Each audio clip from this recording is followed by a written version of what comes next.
buenas noches, bienvenidas y bienvenidos a este programa de análisis y debate político de la Universidad de Guadalajara en Canal 44. Como siempre, tenemos muchísimos temas y asuntos que platicar, que discutir. Pero antes le doy la bienvenida a mis compañeros, empezando por Ibabel. ¿Cómo estás, Ibabel?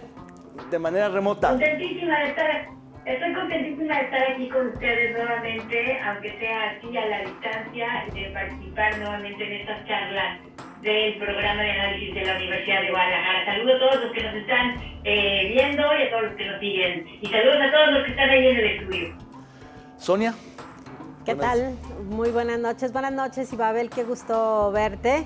Y bueno, pues ya estamos aquí listos para platicar de los temas que tenemos preparados para esta noche. Diego Petersen, buenas noches. ¿Cómo estás? ¿Cómo estás, Sonia? David, y contigo a la distancia, Ibabel, qué gusto saludarte. Y bueno, pues listos, empezamos, David, a la hora que tú digas. Pues vamos con el tuit internacional de un tema que, si bien ya pasó la parte más crítica en Guadalajara, que fue mayo y junio, las olas de calor, ahora el hemisferio norte, mucho más al norte, en diversos puntos del mapa, en Norteamérica, en Europa y en Asia, está pegando el calorón como nunca antes en la historia. Veamos este tuit de Napoleón Cornejo que dice: aquí los 10 países que más emiten CO2 a la atmósfera para causar el cambio climático. Mientras que China es el mayor emisor en números absolutos, en términos per cápita, el primero es Estados Unidos. No hay solución, dice Napoleón, sin cambios en la economía y al estilo de consumo. Efectivamente, el año 2023 va a ser recordado como uno de los años más calurosos y en algunos puntos, en algunos países, en algunas ciudades, como el año más caluroso nunca antes registrado. En promedio será un año parteaguas, un punto de inflexión en el registro de las temperaturas más altas, que claramente combina dos fenómenos tremendamente explosivos. Por un lado, el cambio climático, evidentemente, pero por otro, el Niño, que ha trastocado también el tema meteorológico, y eso ha hecho una combinación pavorosa en todo el mundo. El Niño, que tiene que ver con el cambio climático, es decir, es el aumento en la temperatura en los océanos, ¿no?, que genera estas zonas de más baja presión. Pero ahora nos está llegando a México la ola de calor que está llegando al este del país, no nos ha tocado a nosotros, pero son los vientos que vienen del Sahara, parecido a lo que le pasa allá a Europa con estas famosas cálimas que le llaman, que son vientos que salen del Sahara y que llegan con arena y todo. Ibabel, ¿no te está tocando? Híjole, con arena y todo, y también me parece que eso sucede en Brasil, pero allá es un fenómeno que es positivo. Y bueno, me regreso al tema de lo que lo está provocando y las emisiones de contaminantes. Es que sí está cañón lo que emite China, O sea, entiendo que son cerca de 7, casi 8 toneladas de CO2 por habitante. Nosotros aquí en México no llegamos a 4, pero Estados Unidos roza los 15, o sea, 15 toneladas por habitante que había disminuido durante la pandemia, y todo el mundo estaba diciendo, ay, sí, qué bueno, Estados Unidos ya no emite tanto, porque Canadá era el primero. Y Estados Unidos, que tiene además esta posición de, por lo menos de la bienpensantía, si no de manera formal, por lo menos la de la bienpensantía, de estar cuidando el medio ambiente, y tienen todos estos movimientos para impulsar el cuidado, para evitar el calentamiento global. Y miren nada más, 15. ¿Qué puede hacer, Diego, Sonia, para emitir 15 toneladas de CO2 al año? ¿Tuviste el avión todos los días o qué? Increíble, ¿no?, el tamaño de la contaminación, Sonia. Sí, tiene que ver mucho con los países que están haciendo o fortaleciendo más sus economías, curiosamente. Claro, el consumo, como bien decía. Exactamente, estamos hablando de China, estamos hablando de Estados Unidos, de la India, de Japón, que son normalmente los que aparecen ahí en los primeros lugares, y que a pesar de todo este boom que hubo de energías alternas y de todo lo que se supone que está sucediendo, al no asumir, sobre todo en el caso, por ejemplo, de Estados Unidos, al no asumir compromisos que tienen que ver con datos concretos de resultados, pues en realidad no están modificando en nada. Y un fenómeno que se ha registrado mucho en estos países, que es lo que se conoce como el lavado verde, que son todas estas simulaciones de que con las nuevas tecnologías y con nuevos programas estás contribuyendo a reducir el impacto de la huella humana en el planeta, pero que en realidad no está sucediendo, sino que en esa simulación terminas contaminando más, ¿no? Sí, y hay muchos temas, digamos, adyacentes a este fenómeno. Los incendios en el hemisferio norte fuera de control, en Canadá, ahora también en China, en muchos puntos, contribuyen paradójicamente a la carbonización del planeta. Yo creo que si no se regresa el mundo a los acuerdos de París y le da una vuelta de tuerca más, vamos a ver cosas tremendas en los siguientes años. Bueno, lo que pasa es que, entre otras cosas, lo que pasa es que es muy poco conocido el tema del cambio climático. Estamos aprendiendo el cambio climático, y entonces cada vez que pasa un fenómeno lo atribuimos al cambio climático, a veces sin saber bien a bien de qué se trata. Las inundaciones tienen que ver con cambio climático, el calor tiene que ver con cambio climático, más ciclones tienen que ver con cambio climático. Lo cierto es que hay un desequilibrio ya a nivel del clima en el mundo, y el mundo empieza a pasar factura. ¿Y cuándo lo vamos a arreglar? Pues el día que, tal cual como bien dice el tweet, dejemos de consumir como consumimos. Así es. Bueno, vamos a pasar a otro tuit internacional muy interesante de Fonsi Loaiza, que dice: hoy Rishi Sunak, el primer ministro de Gran Bretaña, de origen pakistaní, ha sacado adelante la ley migratoria en contra de los derechos humanos de los migrantes para deportarlos a migrantes pobres y vetar su entrada de por vida al Reino Unido. Campos de concentración, le llama Fonsi, flotantes del capitalismo. Pues ahí tienen, como siempre, el tema de las políticas restrictivas de migración, sobre todo de Inglaterra, que es un polo de atracción muy importante, independientemente del Brexit. Pues Inglaterra es uno de los países que más solicitudes recibe del mundo, y acaba de salir con esta cuestión es una cárcel flotante, es un centro de detención flotante, y eso pues tiene implicaciones legales muy curiosas, más allá de lo extraño que es ver un barco de ese calibre, pues esta cosa de que en qué agua se está flotando y de quién es y dónde se de mueve. lo inhumano, ¿no?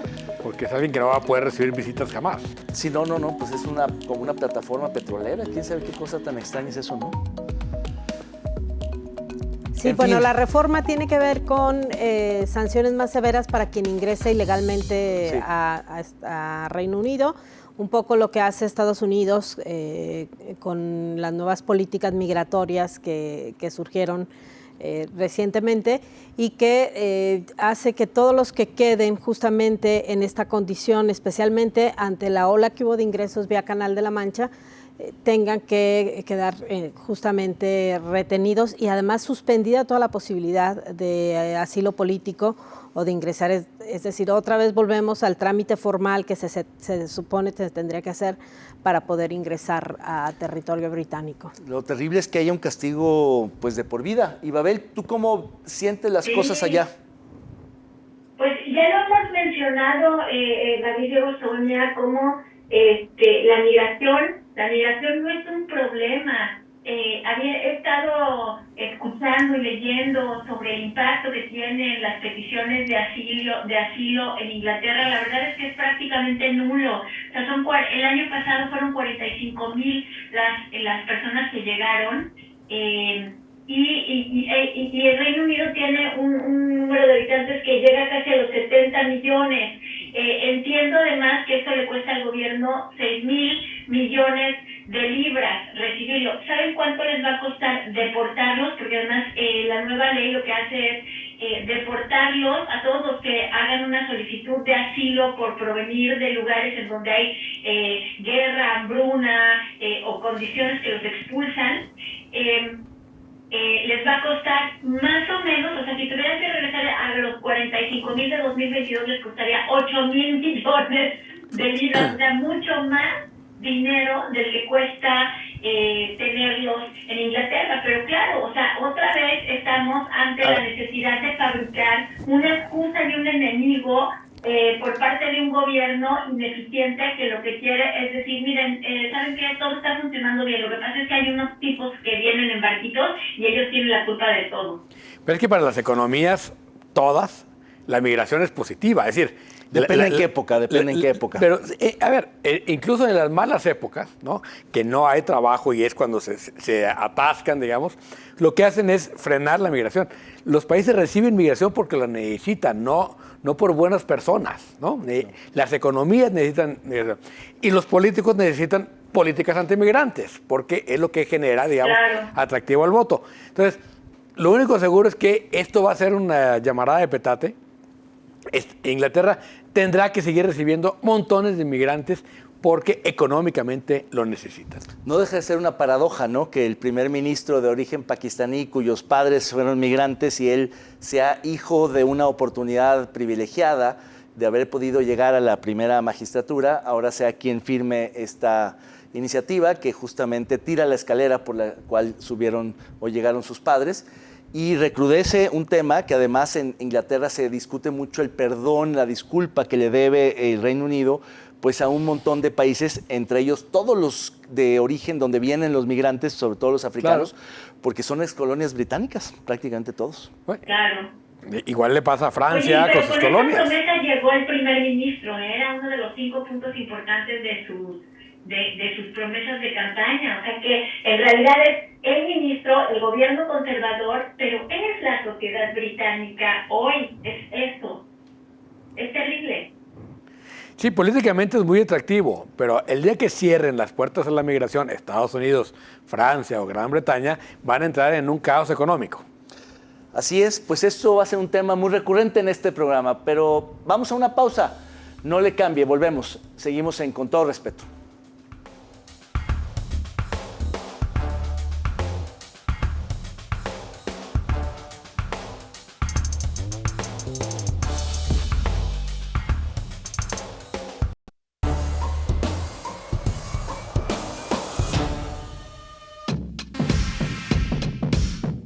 Movimiento Ciudadano se va de vacaciones. Regresando, evaluarán alianza. El viernes pasado en la Asamblea Nacional, el líder del partido, Dante Delgado, le pidió a Clemente Castañeda que intercediera con el gobernador Enrique Alfaro para reunirse después de este periodo y evaluar la posible alianza con el Frente Amplio de Oposición.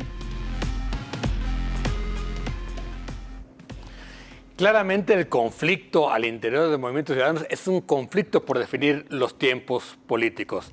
Mientras que Alfaro está urgido de definiciones porque eso lo fortalece y le permite a él procesar el asunto interno de Jalisco. Dante Delgado lo que quiere es aplazar, llevar lo más lejos posible la decisión porque él cree que sus acciones, su peso político es mayor entre más se acerque el día de la elección. Por eso Dante había planteado 5 de diciembre para definir, por eso el gobernador Enrique Alfaro urgió a tomar decisiones antes y pensar en la posible alianza. Queda abierto la posibilidad de la alianza, lo más probable es que sí se vayan. La pregunta es cómo y quién va a definir esos tiempos, Sonia. Sí, yo la verdad es que no creía que el pleito interno de MC pudiera durar mucho porque si revisamos bien las condiciones que tienen ambas partes, es muy difícil que caminen separados.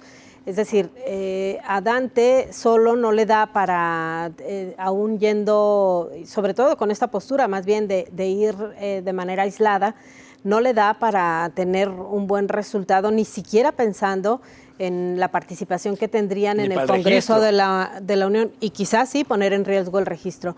Y a estas alturas, los emesistas de Jalisco no pueden ir sin partido.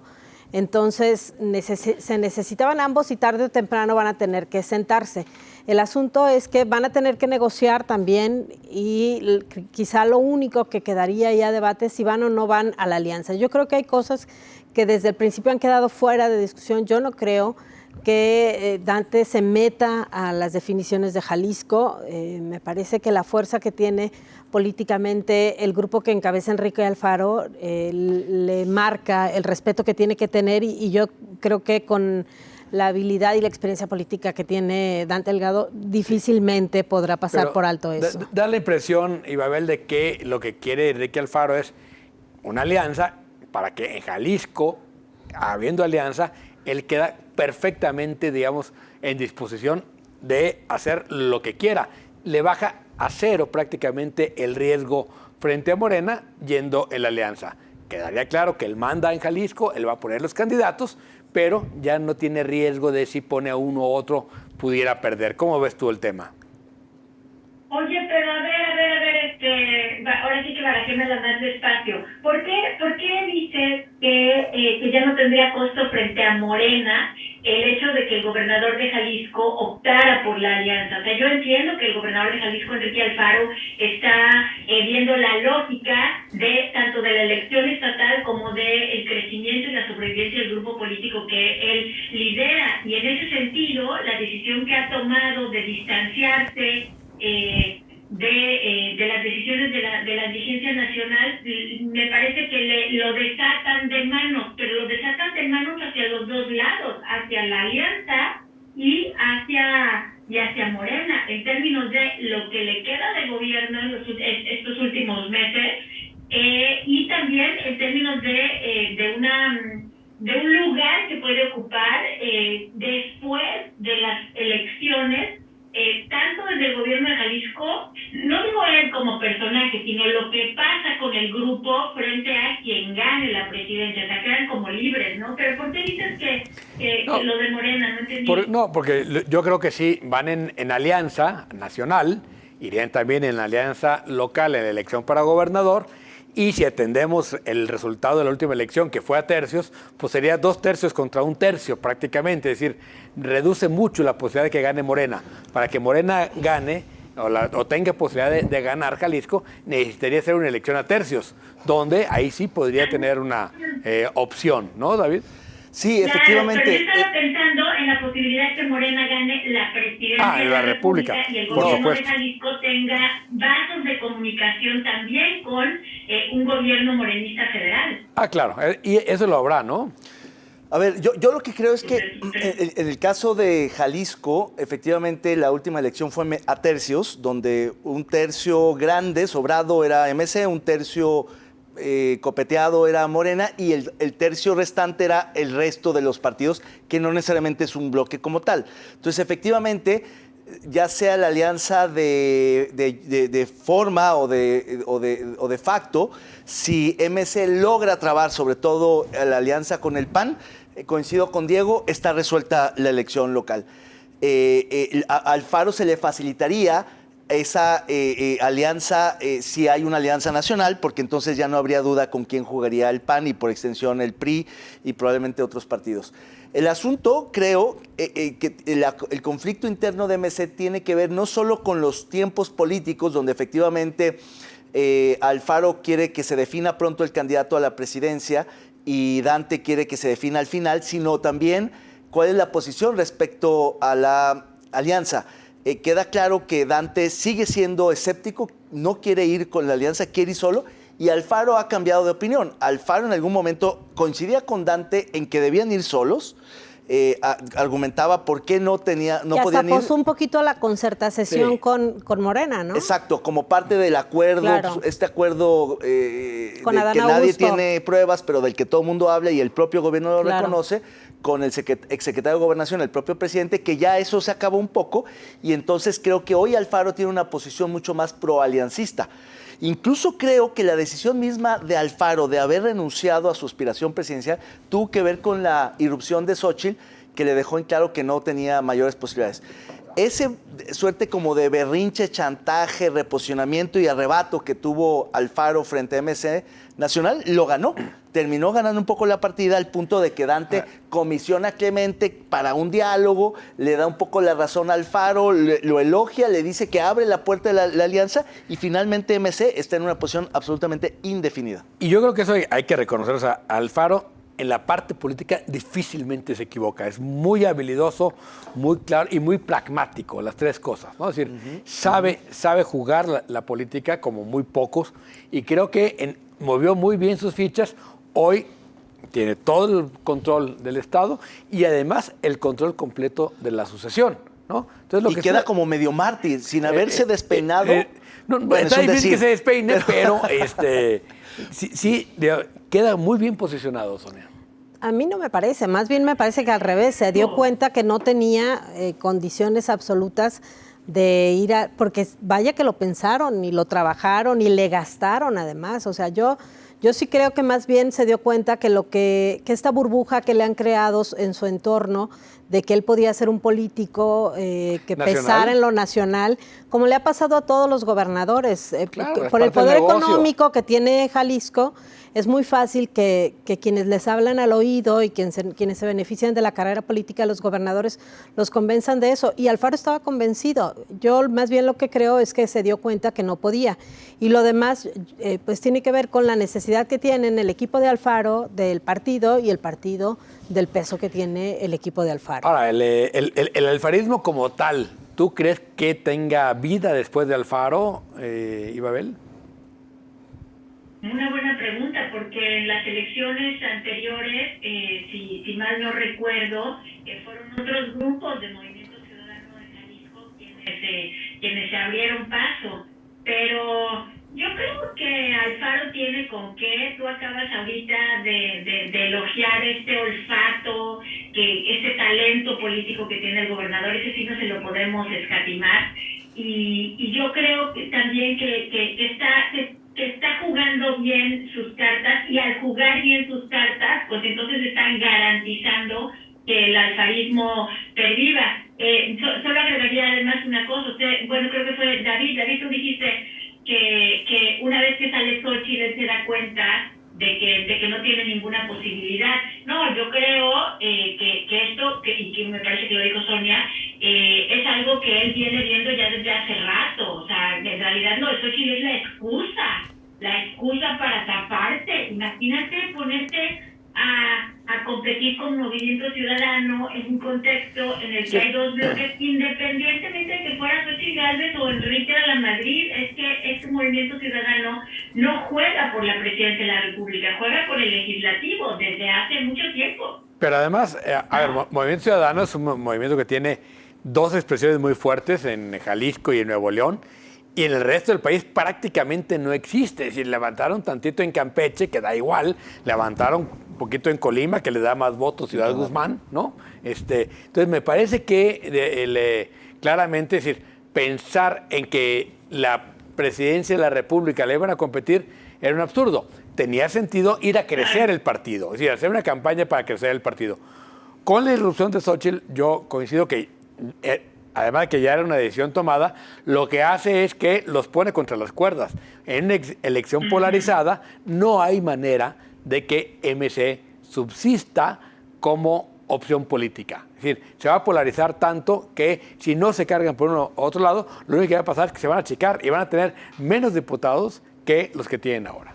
Claro, ese es el riesgo. Yo creo que el efecto polarizante es triturador de las terceras opciones.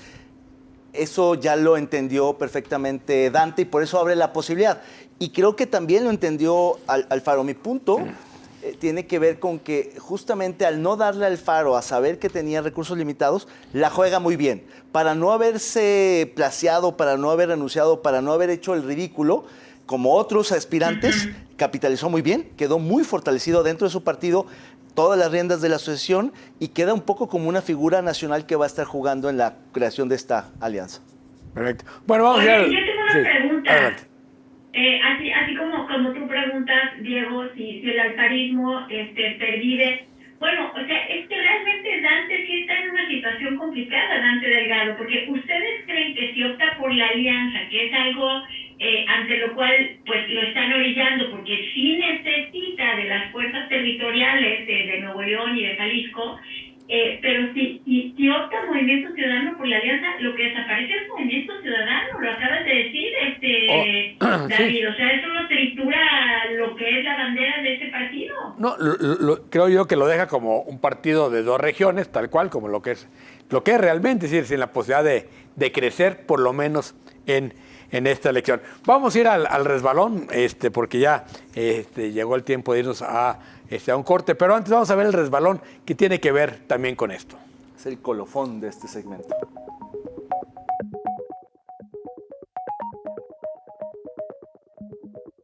Dante y Alfaro desplumando el águila. Sílvale, sílvale. Sílvale. Como en el anuncio. A ver, Movimiento Ciudadano. ¿algo que decir, Ibabel? Pues lo único es que no alcanzo a ver quién se está ¿Quién es la quedando víbora? con la cola. Que nadie. La víbora esa que salía, ¿no?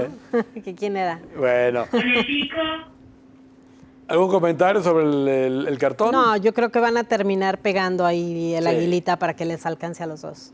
Perfecto. Le van a poner Bueno, cinta. vamos a un corte, vamos a regresar en un momento para hablar de este tema que sacudió a Jalisco, que tiene que ver con un ataque con minas terrestres, minas personales, antipersonales en Tlajomulco y por supuesto mucho más. No le cambie, regresamos.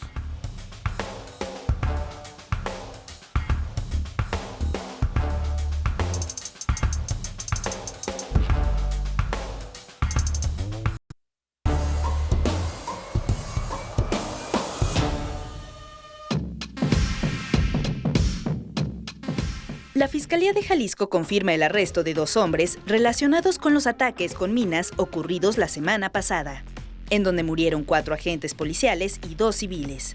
El fiscal de Jalisco, Joaquín Méndez, informó que se le señala por homicidio calificado, tentativa de homicidio y delitos cometidos contra los representantes de la autoridad. Pues las explosiones marcaron un antes y después en la ola de violencia de Jalisco porque rebasó un límite que no habíamos visto en el estado.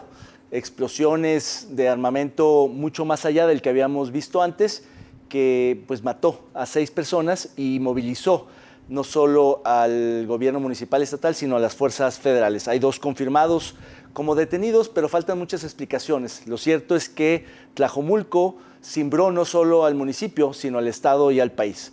Todo el mundo habla de los atentados de Tlajomulco como quizá uno de los primeros actos de terrorismo en México. ¿Tú, Diego, lo aprecias así? A ver, el terrorismo, hay muchísimas debates, si hay una visión ideológica o no, si tiene que ver con una cuestión política. Lo que sí me queda claro es que al subir el nivel, digamos, de ataque, lo que sí generan es terror entre la población. En ese sentido, por supuesto que es terrorismo. Ahora, hay muchísimas cosas que no se han podido explicar o no nos han explicado las autoridades. Estos 2 detenidos, pues me parece que en principio es una buena noticia, pero no nos dicen ni dónde los detuvieron, ni por qué los detuvieron, ni cuál es su participación en el evento. Probablemente más adelante nos lo digan. Tampoco nos dicen si estas minas que estaban ahí en un predio donde además era un campamento donde había niños, ¿no? ¿Quién hizo la llamada? ¿Por qué van de noche? ¿No? Fueron detonadas a distancia las minas, es decir, no son minas que fueron pisadas por una camioneta o una persona, sino que fueron detonadas a distancia de una manera totalmente alevosa y sabiendo que había civiles alrededor. Entonces, pensar que es solo un atentado contra los policías me parece también un poco extraño. Un atentado donde sabes que estás llevándote a personas inocentes. No entiendo ahora sí realmente nada de qué se trata este atentado, salvo que es un escalón que no habíamos visto en la violencia en Jalisco y en México. ¿Tú, Sonia, coincides en que cruzamos una línea roja? Sí, me parece que ya había habido una alerta con el coche bomba que habían encontrado en hechos anteriores fuera del área metropolitana de Guadalajara, pero lo que está sucediendo en Tlajomulco de Zúñiga es bastante delicado. El problema yo creo que surge cuando las autoridades no nada más no han explicado lo que pasó, sino que hay demasiadas inconsistencias en la versión que ha dado a conocer el gobierno del estado. Para empezar, este tema de que recibieron una llamada anónima que les decía que se trataba de un lugar en donde había cuerpos que habían sido abandonados, ahí cuando el personal que acudió ni siquiera era de búsqueda, Las policías municipales no están participando en las búsquedas, además. Y otro detalle que es muy importante y que han insistido los colectivos es que cuando ellos hacen el aviso de que podría haber una fosa clandestina, la autoridad tarda mucho tiempo en atenderlos. Es mentira que, como dijo el gobernador, de manera inmediata se trasladaron al sitio. Esto no ha ocurrido nunca, entonces no sabemos por qué tendría que haber ocurrido en esta ocasión y qué casualidad que ahora que sí ocurrieron de manera inmediata se trataba de una trampa. El otro punto que es muy relevante es por qué lo hicieron de noche. Las búsquedas no han sucedido de noche, es decir, pueden extenderse algunas veces hasta altas horas de la noche, pero de hecho uno de los reclamos que han insistido los colectivos es que cuando empieza a oscurecer las policías se van y entonces se quedan los colectivos solos y se aumenta el peligro. Entonces, ¿por qué iba a ir un grupo de policías a una búsqueda de noche si nunca han querido acompañar a los colectivos cuando ya están en un sitio de búsqueda y se extienden hasta la noche? Me parece que si la autoridad no está dispuesta a decirnos la verdad de qué estaban haciendo ahí los policías en ese lugar, difícilmente sabremos qué fue lo que pasó. Sí, hay muchas incógnitas. Tú, Ibabel, a la distancia, ¿cómo viste los bombazos de Tlajomulco? Para empezar, me aburro horrible cuando todos estamos de acuerdo. Diego leyó el artículo de Sonia y sacó todas las preguntas que Sonia puso en su columna sobre la poca información que entrega el gobierno de Jalisco y ahora Sonia nos lo amplía y yo no tengo manera de estar en desacuerdo con ustedes. Quizás solo agregaría 2 puntos. El primero es que estas explosiones no solamente tienen un impacto en la forma en la que nosotros estamos exigiendo la rendición de cuentas al gobierno de Jalisco, con todas estas sospechas de las que ustedes están hablando, sino que también tiene un impacto en la sensación de seguridad de la gente. Tlajomulco, curiosamente, es una de las zonas del país en donde sí está separada la percepción de inseguridad del índice de criminalidad.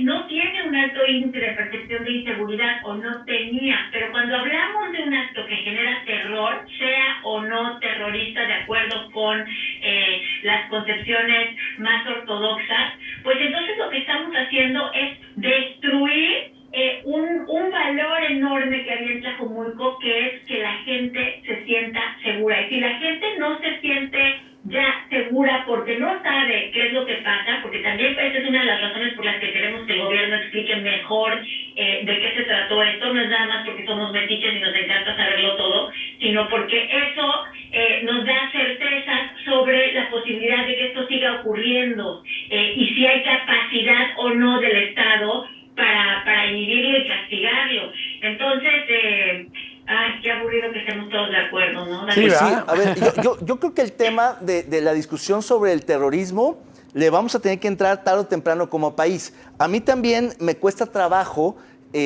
clasificar un acto como este de terrorista, porque efectivamente la idea que tenemos quizá de terrorismo, yo estoy pensando en el ERI irlandés o en la ETA española, vasca, o en la guerrilla colombiana, ¿no? De reivindicación política e ideológica. Pero luego el terrorismo, o incluso religiosa, o de otro tipo de creencias, que hay una ideología, una causa, un propósito.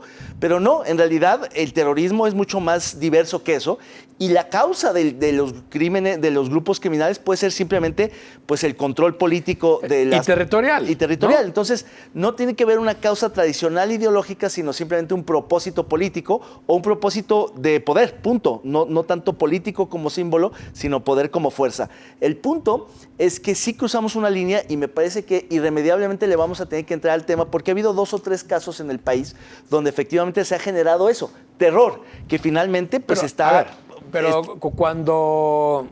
Que es el caso del grito en Morelia. El grito en Morelia, el ¿no? helicóptero derribado militar aquí en Jalisco fue también. En una persecución, o estaban tratando de agarrar al Mencho, pero tienes el caso, pensando, los cuerpos que cuando empezaba el cártel Jalisco dejó allá en Boca del Río, y luego los del Arco del Milenio, y luego los colgados ahí en Nuevo Laredo. En fin, no es la primera vez. En Nuevo León, que fueron en los Oxxos y con civiles. Sí, pero, a ver, el problema es que estamos llegando a unos niveles de violencia donde ya, digamos, lo que cambia es el uso de los artefactos explosivos. Pero hace 20 años hablábamos de las AK-47 con sorpresa y hoy las tenemos absolutamente normalizadas, ¿no? Claro. Y lo mismo va a ocurrir con los misiles, las granadas, los explosivos, las tanquetas esas de ejército. Sí, los rinos que le llaman, entonces, los rinos ¿qué es lo hechizos. que Oigan, constituye pero no un se acto preocupen, como porque terrorista? ya vamos a tener drones que van a averiguar quién disparó qué arma de acuerdo con su forma de caminar. Sí, vamos a tener que recurrir a la inteligencia artificial porque la política no alcanza. No alcanzó. Bien, pues vamos a ver. A Robocop. Ahora vamos a ver esta imagen, creo que con inteligencia artificial, construida de manera artificialmente inteligente. Y vamos a ver, para ponerle el nombre, vea usted a la aspirante a presidenta de México, Xóchitl Gálvez. Veamos.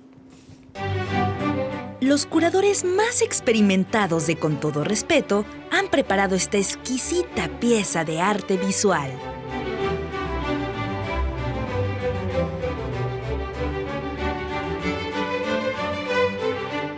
Usted, póngale el nombre. Caray, estas imágenes de Xóchitl que para ser un aspirante que salió de la nada, pues trae un equipazo de comunicación y de marketing y de diseño y la verdad es que están generando buenas piezas de comunicación. Sonia, ¿tú cómo ves el trabajo que están haciendo en torno a esta aspirante? Bien, me parece que, bueno, lo podemos calificar como muy bueno porque el éxito que ha conquistado en tan poco tiempo habla de justamente de los buenos resultados. Yo a esta foto le pondría algo así como Misión Imposible, ¿no? Parece como cartel de película. Exacto. ¿Tú, Diego? No, yo le pondría más bien la camarada Xóchitl porque me recuerda a esa estética soviética de los años 60 Pero ahí y decía, 70. en esas te acuerdas, y tú ya te afiliaste al Partido Comunista. Sí, exacto. Eso decía, ¿no? Del PSUM, del Camarada Xóchitl. Camarada Xóchitl. ¿Tú, Ibabel, cómo le pondrías? A mí también me hizo pensar en una película de acción con superhéroes y superpoderes y heroínas, así como la de X-Men, pero ahora es X-Woman. X-Woman. Ex-G, ¿no? Es Xóchitl Gálvez, que además firma con esas iniciales que tiene que ver con toda esta como posmodernidad muy avanzada, pero al mismo tiempo con un dejo como de melancolía estalinista, revolucionaria, medio coreana, ¿no? Norcoreana. A mí también me llama la atención este tipo de carteles, pero también hay unos como del IMSS en su momento, Claro. unos que también podría ser ella como la imagen de las nuevas guarderías, ¿no? Del IMSS, en fin. ¿Y ponle el nombre? Pues yo le pondría Back to the Future. Back to the Future, ok. Oye, pero lo interesante es saber si nos vamos con la idea esta soviética, quiénes estarían en el Politburó. Esa pregunta es muy buena, pero la vamos a dejar para el siguiente bloque. El camarada Vamos Krill. a ir a un corte, volvemos, no le cambie, seguimos Con Todo Respeto. Volvemos.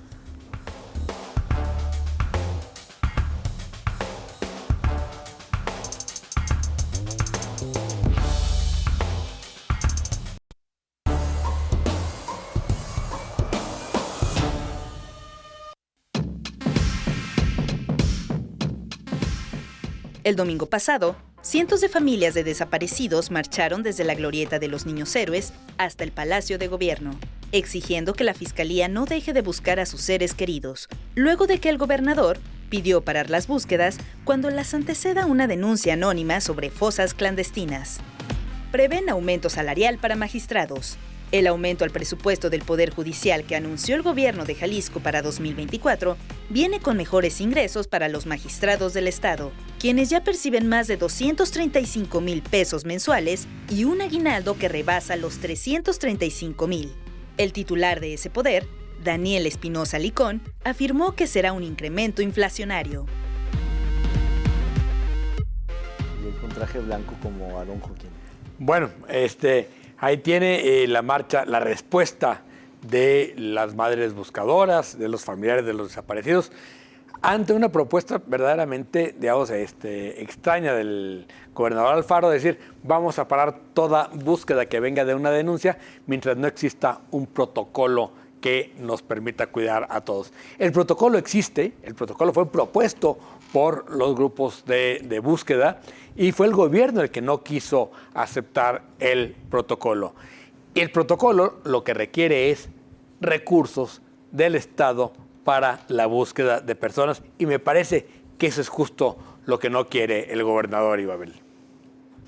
Oye, pero además me llama mucho la atención, fíjate que estemos casi cerrando el programa con estos dos temas juntos, porque los dos tienen que ver con la Procuración de Justicia, y fíjense qué desvinculado, qué extraño me parece que los encargados de procurar la justicia, bueno, por lo menos de juzgar a quienes son acusados ante ellos, tienen estos sueldos que suenan estratosféricos, que se excusan diciendo, bueno, pero es que la inflación y necesitamos más recursos y ganan más de 200,000 pesos al mes, y mientras tanto el Estado con desaparecidos, las madres pidiendo que no se suspenda, el gobernador hablando de nuevos protocolos, y los magistrados pidiendo más dinero para sus chicles, porque no les alcanza. Me llama la atención que se hayan juntado estos dos temas. Fíjense qué grave que vivamos en un país así.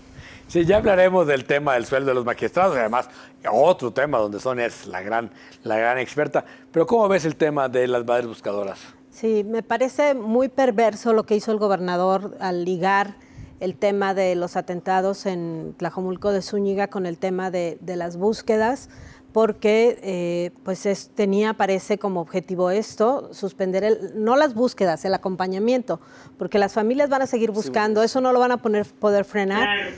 Pero además es verdaderamente absurdo que señalen que se van a suspender las búsquedas cuando venga de una denuncia anónima. Yo no veo a ningún delincuente mandándole un oficio al gobierno del estado para decirle, oye, a los que tenemos los enterramos aquí para que si quieres vayas a buscarlo. Y firmado, Tú o sea, eres una mujer de poca fe. Sí, por supuesto. Atentamente el delincuente. Exactamente. El fantasma. O un no, testigo. pero con el nombre, porque si no tiene un no. testigo que revele su identidad y se arriesga que también ahí lo maten. Ahora, Claro. esto no tendría que ser necesario si la Fiscalía hiciera su trabajo de investigación. No tendrían por qué estar las madres y las familias y los colectivos buscando en campo si las fiscalías hicieran su trabajo. El problema es que no hacen su trabajo y entonces toda la carga de la investigación les queda a las familias. Todas las carpetas, es muy raro que una carpeta no esté documentada con la información que buscan las familias. Todas las carpetas de desaparecidos están integradas exclusivamente con lo que aportan las familias. Digo, es atendible y entendible hasta cierto punto el hecho trágico de que 4 policías hubieran muerto, pero hay muchos más muertos que ponen del lado civil que del lado policial. Claro. Y en ese sentido, creo que fue más un pretexto, una excusa para suspender el acompañamiento que realmente para proteger a las corporaciones. Y como dice Sonia, queda clarísimo que si las fiscalías y las policías y los ministerios públicos no van a buscar, las víctimas, las familiares van a seguir buscando. Claro. Y en ese sentido, pues va a haber, digamos, van a ir mucho más expuestos y vulnerables, y ni modo, se van a arriesgar a eso. Y lo que es triste es que en lugar de reforzar esos protocolos y de mandar más elementos y de ir en convoy más, se retiran en lugar de... Les van a mandar a Margarita Sierra, imagínate otra vez. Que la respuesta del Estado no sea decir, cuando matan a un policía, Ponemos voy, 2. investigo y hago más, sino decir, no, nos retiramos para no ponernos en riesgo. Me parece que es muy desafortunada la intervención del gobernador en este caso. Pero bueno, el aumento al Poder Judicial sale a la luz porque se acaba de aprobar lo que se llama el presupuesto constitucional para el Poder Judicial, una demanda de hace por lo menos 5 sexenios, si no es que más, de que exista un presupuesto constitucional cada año y que no tengan que entrar a la rebatinga y al debate con diputados y con el Ejecutivo.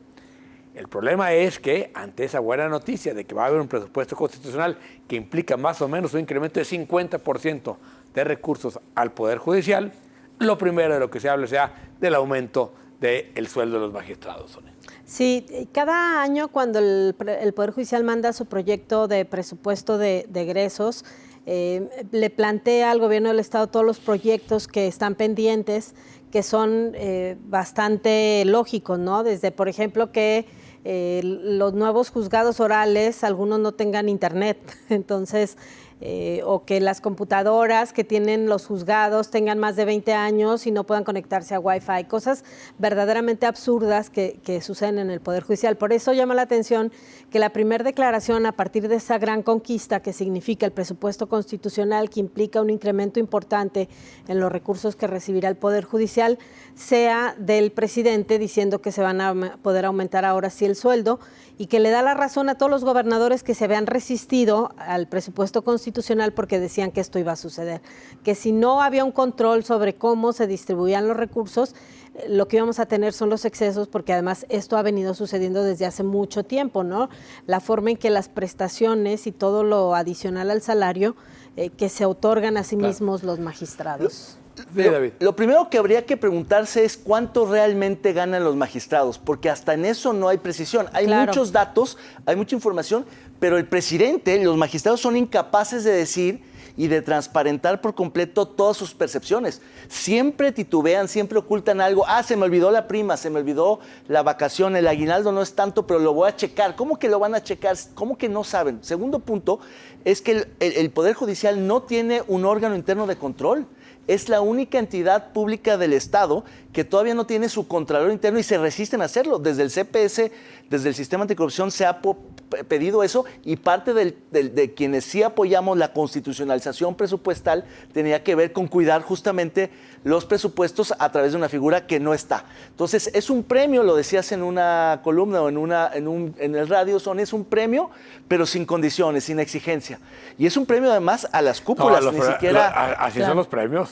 Claro, y ni siquiera las bases, porque muchos juzgadores, secretarios, la gente que trabaja... Que es una mala... Qué bueno que dices esto, porque seguramente este incremento se va a concentrar en el Supremo Tribunal. Hay que recordar que el Poder Judicial está conformado además por la primera instancia, que son los juzgados de primera instancia, que dependen de la judicatura, que por cierto, la judicatura cada vez ha crecido más y más cuando era un órgano administrativo. Y también está el tema de la justicia alternativa, que se ha vuelto básica y que no tiene recursos. Pero si desde ahorita la señal es que se lo va a chupar el Supremo Tribunal, pues estamos perdidos. ¿Y Babel?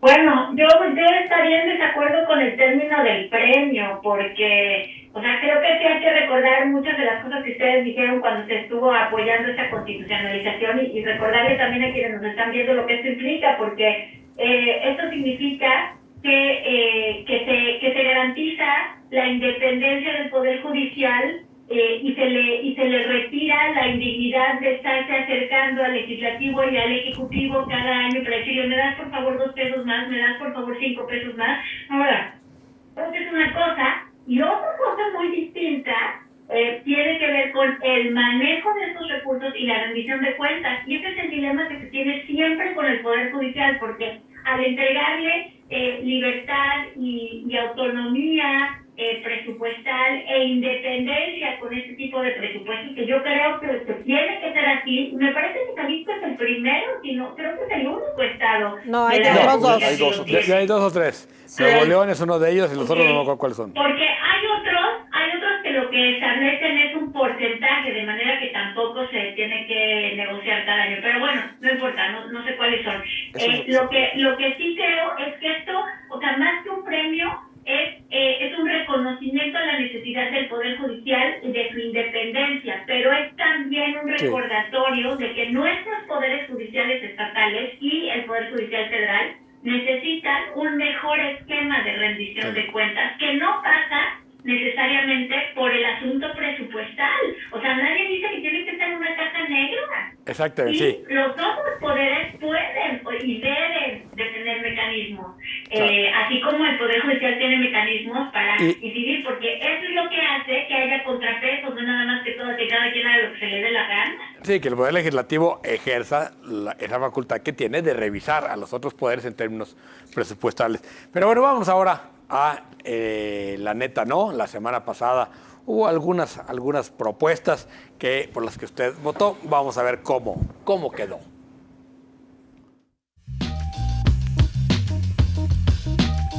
El premio La Neta No para lo más lamentable de la política y el servicio público de esta semana es para Geraldine Ponce, alcaldesa de Tepic, que simboliza la política irresponsable por dejar su cargo para irse en campaña. ¡Enhorabuena! Ahora sí, como dicen, no importa cuándo veas este tweet, no importa cuándo veas esta solución, Geraldine Ponce siempre ganará. Sí, es el prototipo de la neta, ¿no? En la política. Pero bueno, nuestros candidatos para esta semana, empezamos contigo, Ibabel. ¿Quién propones? Ay, no, es que estoy pensando. El director de Pemex, por el derrame y el accidente que hubo esta semana y que no nos dan información y que ya entiendo que se duplicó la mancha del derrame en el océano y seguimos sin saber qué va a pasar. Entonces, es Romero, el director de Pemex, un pequeño derrame, una manchita del tamaño de la mancha Chapala. urbana Una manchita de más grande la que Ciudad de Guadalajara, México o del Chapala. tamaño de Chapala. Bueno, bonito. David.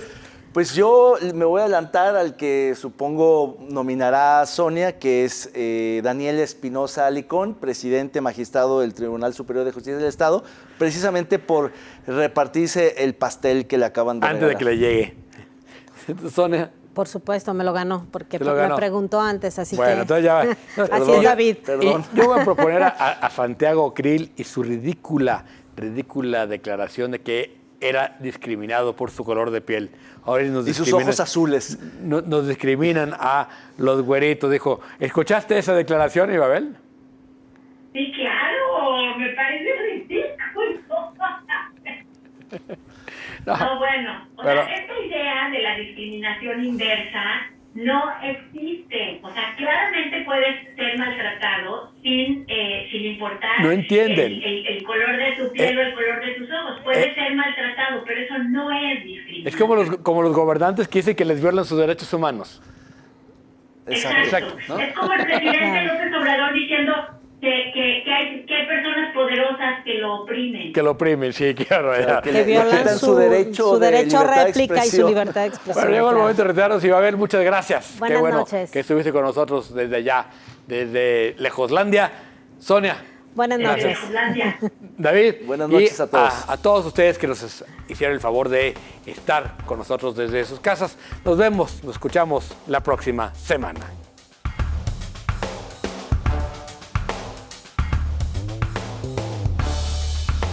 ¡Hasta liberar!